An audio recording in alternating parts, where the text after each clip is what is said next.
Γιάννη, κλείσε το... Εντάξει, τώρα. Κύριε Δημάρχε, κανείς δεν αφιλήσει τις καλές σας προθέσεις, διότι όλοι γνωρίζουμε και εγώ από πολύ παλιά ότι οι συγκεκριμένοι εργαζόμενοι κάλυπταν πάγιες και διαρκείς θέσεις. Είναι άδικο λοιπόν να μην τους υποστηρίξουμε. Μεν καταλαβαίνουμε όλη τα λιπορία τους και την οικονομική τους διασύσσεται για τόσα χρόνια να είναι άλλοι. Έχουν οικογένειες, έχουν τα προβλήματά τους και το οικονομικό είναι πάνω απ' όλα νομίζω. Έχετε ξεχάσει και καλοπροαίρετα θα ήθελα να σας θυμίσω ότι είχατε υποσχεθεί στους συγκεκριμένους υπαλλήλους, διότι εσείς τότε είχατε πραγματικά απονέσει, είχατε μια αγωγή κάνει στον κύριο Κουστένη, η οποία την κερδίσατε σε δεύτερο βαθμό και με πολλά χρήματα. Είχατε υποσχεθεί λοιπόν, και ξέρω για την ευαισθησία σας απέναντι στους εργαζόμενους, ότι αυτά τα χρήματα, αν κερδίζατε την αγωγή, το είχατε πει στο Συμβούλιο άλλωστε και δεν θέλω να σας διαψεύσω και πιστεύω το είχατε ξεχάσει, δεν το κάνετε, θα τα δίνατε στους εργαζόμενους. Είχα υποχρέωση με το πρώτο να επιβεβαιώσω ότι καλύπταν διαρκείς και μόνιμες θέσεις εργασιμένοι και δεύτερον, αν θα δώσετε τα χρήματα αυτά, τουλάχιστον ως Γιάννη, κλείσε το... Εντάξει, τώρα. Κύριε Δημάρχε, κανείς δεν αφιλήσει τις καλές σας προθέσεις, διότι όλοι γνωρίζουμε και εγώ από πολύ παλιά ότι οι συγκεκριμένοι εργαζόμενοι κάλυπταν πάγιες και διαρκείς θέσεις. Είναι άδικο λοιπόν να μην τους υποστηρίξουμε. Μεν καταλαβαίνουμε όλη τα λιπορία τους και την οικονομική τους διασύσσεται για τόσα χρόνια να είναι άλλοι. Έχουν οικογένειες, έχουν τα προβλήματά τους και το οικονομικό είναι πάνω απ' όλα νομίζω. Έχετε ξεχάσει και καλοπροαίρετα θα ήθελα να σας θυμίσω ότι είχατε υποσχεθεί στους συγκεκριμένους υπαλλήλους, διότι εσείς τότε είχατε πραγματικά απονέσει, είχατε μια αγωγή κάνει στον κύριο Κουστένη, η οποία την κερδίσατε σε δεύτερο βαθμό και με πολλά χρήματα. Είχατε υποσχεθεί λοιπόν, και ξέρω για την ευαισθησία σας απέναντι στους εργαζόμενους, ότι αυτά τα χρήματα, αν κερδίζατε την αγωγή, το είχατε πει στο Συμβούλιο άλλωστε και δεν θέλω να σας διαψεύσω και πιστεύω το είχατε ξεχάσει, δεν το κάνετε, θα τα δίνατε στους εργαζόμενους. Είχα υποχρέωση με το πρώτο να επιβεβαιώσω ότι καλύπταν διαρκείς και μόνιμες θέσεις εργασιμένοι και δεύτερον, αν θα δώσετε τα χρήματα αυτά, τουλάχιστον ώσπου να τελεσυνδικεί σε αυτή η ιστορία, εάν δεν αποσύρετε δηλαδή, που θα ήταν καλό να την αποσύρετε και εμείς συμφωνούμε, τα χρήματα αυτά στα παιδιά. Ευχαριστώ. Για τον κύριο Κουστένη δεν τα έχω πάρει ακόμη τα λεφτά και σκέφτομαι πολύ αν πρέπει να πάω που έχει βγει η απόφαση τελεσίδη και να του κάνω κατάσχεση. Αλλά επειδή τον είδα και σέρνεται, δεν έχω αποφασίσει ακόμη, θα το αποφασίσω. Είναι 15.500. Δεν την έχω κάνει ακόμη εκτελεστή που έχει έρθει, την έχω τυποκολλήσει γιατί δεν την παραλαμβάνω, την τυποκόλλησα με νέα. Και θα δω τι θα κάνω τώρα. Είχα συναντήσει τον κύριο Κουστένη και όχι, καλό να δούμε. Και μου είπε ότι θα έχει καταθέσει την Alpha Bank. Αυτό αν θέλει. Δεν είπα το καταθέσει. Λοιπόν, δεν θέλω, σας παρακαλώ πολύ, σε αυτό το θέμα, για να ο κύριος δικαστής που έλεγα ότι τηρούν πάλι σε διαρκείς ανάγκες, μου έβγαλε ένα χαρτί και μου λέγεται εδώ έχετε υπογράψει ότι δεν τηρούν πάλι σε διαρκείς ανάγκες για να μπορέσετε να τους ξαναπάρετε. Και ανανεώναμε τις συμβάσεις. Βεβαίως εκείνη την ώρα μου ήρθε ένα φλας και προσέξτε τι λέτε, μου λέει. Του είπα, λοιπόν, κύριε Πρόεδρε, του λέω. Δεν με γράφονται αυτά. Ναι, γράφονται. Του είπα, κύριε Πρόεδρε, έχετε υπόψη σας. Άλλη εκείνη η εποχή, άλλοι συνέβαινε. Εκπαιδεύτηκα σε συγκεκριμένες θέσεις και μπορεί τότε το ένα οχτάμινο τους είχαμε εκεί, το άλλο τους είχαμε αλλού, αλλά τα τελευταία διάστημα ήταν σε συγκεκριμένες θέσεις, διότι μέχρι το 16 δεν μπορούμε να πάρουμε υπαλλήλους. Και το δέχτηκε λοιπόν. Άρα ήταν πολύ δύσκολο να πάρει μια διάπτυα απόφαση, γιατί τα stage ήταν συγκεκριμένα. Μα κάνεις 6 μήνες εργασία για να αποκτήσεις κάτι μόρια, ώστε να συμμετέχεις μετά σε διαγωνισμούς και να μετρά, να μην ξεκινάς με 0. Εργασιακή εμπειρία. Έδειξε εργασιακή εμπειρία. Λοιπόν, από εδώ και πέρα βλέπετε, πρέπει να γίνουν τα πράγματα νόμιμα. Το ότι ξέρετε σου είπαν ότι δεν θα διώξουμε το δήμαρχο και τα λοιπά, έτσι λέγανε και στους προηγούμενους και διωχθήκανε. Ξέρετε πόσα έχουν καταλογίσει στο δήμαρχο Αργυρούπολης Ελληνικού? 1%. Έκαναν ένα νόμο για να απαλλαχθούμε. Λοιπόν, εγώ πιστεύω ότι με την πίεση που έχω κάνει και με το συγκεκριμένο πολιτιακό παράγοντα που επενεύει συνταγματικά πάνω σε αυτό το θέμα, ότι το πράγμα θα γίνει. Και επιπροσθέτως, ξέρετε, εάν φτάσουμε στην ημερομηνία τη δικάσιμη και δεν έχει πραγματοποιηθεί αυτό το πράγμα, με σχετικό μου έγγραφο που θα καταθέσουμε στο εφετείο, θα ζητήσουμε να δοθεί αναβολή 3 μηνών μέχρι την εκδίκαση της υποθέσεως. Το έχω πολύ στο μυαλό μου και δεν χρειάζεται. Πιστεύω ότι θα δοθεί.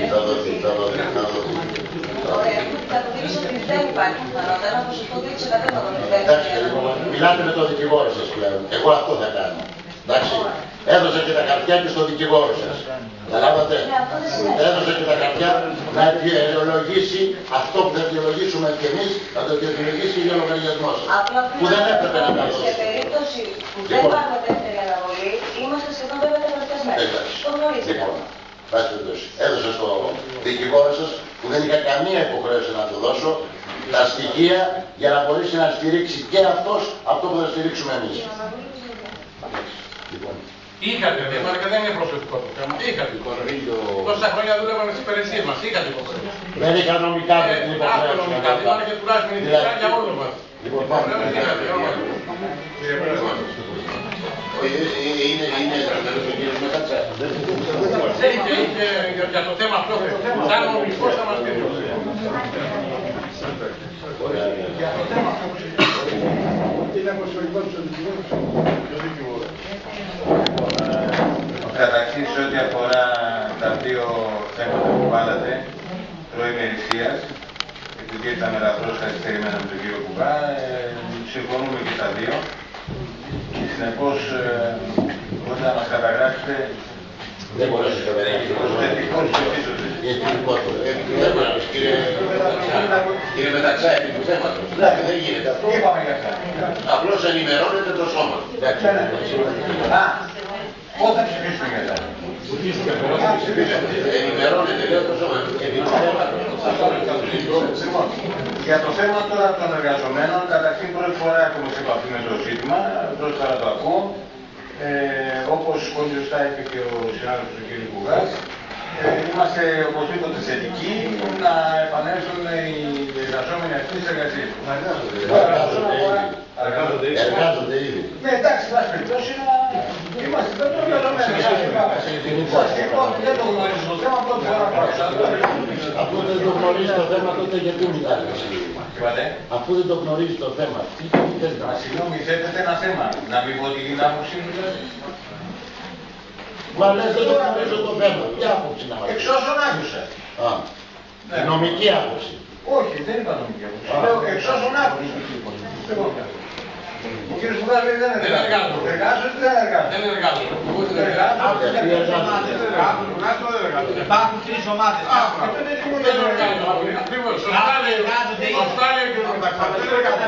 Ένα λεπτό. Για να συνόμαστε. Λοιπόν, να επανέλθουν στις εργασίες. Και μόνο ο κύριος Δήμαρχος ότι εργάζονται. Εργάζονται να πάνε να εργάζονται. Κερδισμένα, την άλλη μέρα που βγήκε η απόφαση μου, κοινοποιήθηκε από την διοίκηση ότι πάμπουν να δέχονται τις υπηρεσίες μου, διότι είχα ασφαλιστικά μέτρα μέχρι στην εκδίκαση της υπόθεσης, της αγωγής δηλαδή. Γι' αυτό λοιπόν και εγώ έφυγα. Πήγα σπίτι μου μετά από 10 χρόνια υπηρεσία στο ΚΕΠ Παλαιού Φαΐρου και με ξέρετε οι περισσότεροι μπορώ. Άρα δεν εργάζονται, κύριε Δήμαρχε. Όχι, δεν εργάζομαι. Και άλλοι δήμοι, Υπάρχει άλλη ομάδα που έχοντας την ίδια απόφαση, κρατήσαν τους εργαζομένους. Μα έτσι είναι. Εν πάση περιπτώσει, το θέμα είναι το εξής. Δεν είναι αδικία αυτό.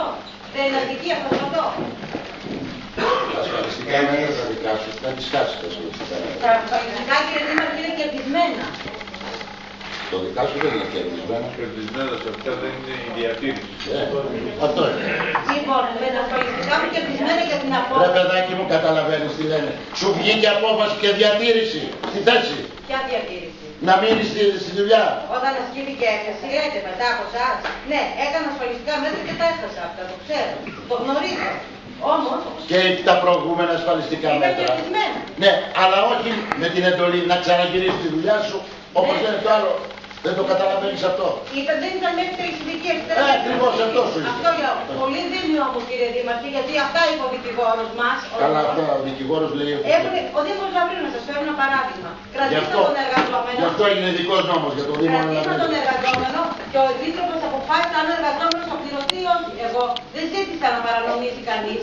Ούτε για μένα, ούτε Λοιπόν, για είναι στις περιπτώσεις αυτές. Καταλάβατε. Δεν είσαι τώρα σε αυτά που είναι 4 Όχι, αυτό δεν κοινότητες. δουλεύω με παιδιά. Δεν ξέρω. Πώς θα διατυπωθεί η απόφαση του δικαστηρίου. Καταλάβατε. Δεν έχω κερδισμένη απόφαση του δικαστηρίου. Κερδισμένη η απόφαση μου είναι. Συνονίσουμε τον Αυτό δικηγόρο. κύριο κάτι καιρό. Συνονίσουμε τον δικηγόρο. Με τον δικηγόρο που συνεννοήθηκα. Δεν χρειάζεται κάτι. Άρα δεν χρειάζεται κάτι να κάνει. Γι' αυτό. Για μισό λεπτό να σε ενημερώσω ότι είναι σημαντικό να τα λεπτό. Ίσως θα πρέπει να τα Ο κύριος Βοστερόπουλο. Μέσα σε 3 λεπτά ακούμε ένα θέμα με το οποίο ερχόμαστε σε επαφή τώρα. Νομικό θέμα. Αν έχετε την καλοσύνη, δώστε μας κάποιες εξηγήσεις για να είμαστε και εμείς εμπεριστατωμένοι. Κύριε Βοστερόπουλο, έχετε το λόγο για το Για πολύ λίγο θα επεξηγηθεί και ένα σοβαρό. δεν θα επεξηγήσω το συγκεκριμένο, γιατί νομίζω ότι αυτό είναι ένα μικρό κομμάτι από το σύνολο του προβλήματος που αφορά τους εργαζόμενους. Θέλω να ξέρετε ότι η υπηρεσία έχει κάνει καταγραφή, πλήρη καταγραφή για όλους τους εργαζόμενους. Είναι περίπου 7 διαφορετικές περιπτώσεις. Και το σύνολο των εργαζομένων, για να ξέρετε γιατί συζητάμε, είναι πάνω από 100. Αυτό για δική σας ενημέρωση. Η συγκεκριμένη ομάδα που ήρθε τώρα όμως είναι ένα δικαστήριο το οποίο θα γίνει στις 3 Νοεμβρίου. Αφορά συγκεκριμένα τα stage τα οποία ήδη εργάζονται στο Δήμο μας. Ήδη σε όσα δικαστήρια έχει πάει ο Δήμος έχει πάρει θετική θέση σε ό,τι αφορά τους εργαζόμενους, καθ' υπόδειξη του Δημάρχου, ότι είναι απαραίτητη και πραγματικά είναι απαραίτητη. Και εδώ δεν παίζουμε. Πραγματικά οι υπηρεσίες, ειδικά που ασχολούνται οι συγκεκριμένοι υπάλληλοι, είναι καταλυτικές στη λειτουργία της διοίκησης του Δήμου. Από εκεί πέρα όμως πρέπει να γνωρίζετε ότι το σύνολο των υπαλλήλων είναι αυτά, είναι διαφορετικές περιπτώσεις μεταξύ τους. Σε αυτό που είπε ο Δήμαρχος είχε απόλυτο δίκιο ότι το σημαντικό θα είναι μήπως ενταχθούν όλοι. Γιατί θα υπάρξουν αδικίες, σαν για παράδειγμα, μείνουν υπάρχοντες εργαζόμενοι και κάποιος που έχασε δικαστήριο πριν από 2 μήνες, γιατί έχουμε και τέτοιους υπαλλήλους, είναι απ' έξω. Εντάξει, και το σημαντικότερο επίσης που πρέπει να γνωρίζουμε και το γνωρίζουν και οι ίδιοι είναι η απόσυρση των απαιτήσεων. Γιατί κάθε υπάλληλος από αυτούς έχει απαιτήσει από το Δήμο από 50 έως 60.000, τα οποία είναι απαραίτητη προϋπόθεση στις μέχρι τώρα κινήσεις των άλλων Δήμων που έχουν πάρει θετικές αποφάσεις να αποσυρθούν αυτά. Και ήδη έχουν δεχτεί όμως οι υπάλληλοι ότι θα αποσύρουν αυτά. Γιατί φανταστείτε ένα ποσό, μόνο αυτή η ομάδα θα είναι γύρω στις 600-700.000 απαιτήσεις από το Δήμο. Είναι όμως ήδη οι ίδιοι διατεθειμένοι να αποσύρουν τις απαιτήσεις τους. Αυτά προς γενική ενημέρωση για ένα θέμα το οποίο ήρθε εκτάκτως μέσα και το οποίο όμως ο Δήμαρχος, όπως σας έχει πει, έχει προσπαθήσει να το βάλει σε υψηλότερο επίπεδο. Τι είναι η πρωτόδικη απόφαση. Δεν είναι μόνο ένα θέμα. Πρωτόδικες αποφάσεις έχουν κερδίσει. Γι' αυτό που μιλάμε για τον Νοέμβριο. Μιλάμε λοιπόν για συγκεκριμένο Νοέμβριο, για να μην γιατί θα ήθελα να μου πείτε τι είναι η πρωτόδικη, για να καταλάβω λίγο τι είναι. Καταλαβαίνω τι είναι. Πρωτόδικα, το είπατε και πριν, πρωτόδικα παραμένουν εργαζόμενοι στο Δήμο και ανοίγονται κανονικά. Αυτή είναι η πρωτόδικη απόφαση και αυτό Μέχρι εκδικάσεων το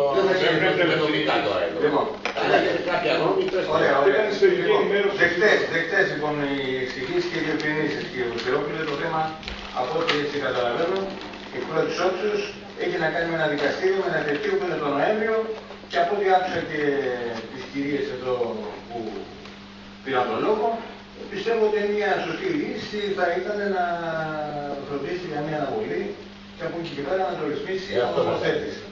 Συνεπώς συντασσόμεθα και εμείς, είμαστε υπέρ των εργαζομένων, συντασσόμεθα και εμείς στη λύση αυτή που προτείνεται από όλες τις περιπτώσεις. Να κάνω μια ερώτηση, Γιάννη. Γιάννη, παρακαλώ μια ερώτηση. Γιατί κάποιοι βρέθηκαν σε πιο δυσμενή θέση όπως η κυρία Πασχαλίδου και η κυρία... Να σου πω, Γιώργο, υπήρχε δικαστήριο που πρωτόδικα τους έλεγε μέχρι το εφετείο και να παραμείνει στη δουλειά τους. Υπήρχε άλλος δικαστής που έλεγε δεν δεχόταν τίποτα. Υπήρχε άλλος δικαστής που τους έλεγε ναι και μέχρι να γίνει το εφετείο μπορούν να εργάζονται. Σε άλλους δεν το έπαιξε. Στους άλλους τους ενέταξε σε άλλη κατηγορία ασφαλισμένο. Με αποτέλεσμα ο Επίτροπος να μην τα δέχεται. Δηλαδή μιλάμε, κάθε δικαστήριο δεν ξέρεις ποιο θα είναι το αποτέλεσμά του. Εδώ υπήρχαν δύο άνθρωποι, οι οποίοι ενώ ήταν στο ΤΕΒΕ, είπε να παραμείνουν συνεχίζουν τη δουλειά τους, αλλά βγαίνουν στο ΙΚΑ. Αυτό ξέρεις τι έκανε. Ξέρεις τι πράγματα δημιουργήσε νομικά. Ο Επίτροπος δεν το δεχόταν, πήγε στο παραπάνω κλιμάκιο, γνωμοδότησε το παραπάνω κλιμάκιο μετά από 5 μήνες. Μετά από 5 μήνες. Κατάλαβες. Δεν είναι αυτό, ξέρετε, είναι διρεκτίβα των δικηγόρων. Αυτοί μπορεί να κερδίσουν. Τουλάχιστον τώρα θα γίνει για όλους μαζί ή πάλι θα έχουμε. Παρά υπόψη μία απόφαση Δημοτικού Συμβουλίου. Έχουμε ισχύ και δύναμη. Δεν μπορεί το δικαστήριο να αγνοήσει μία απόφαση.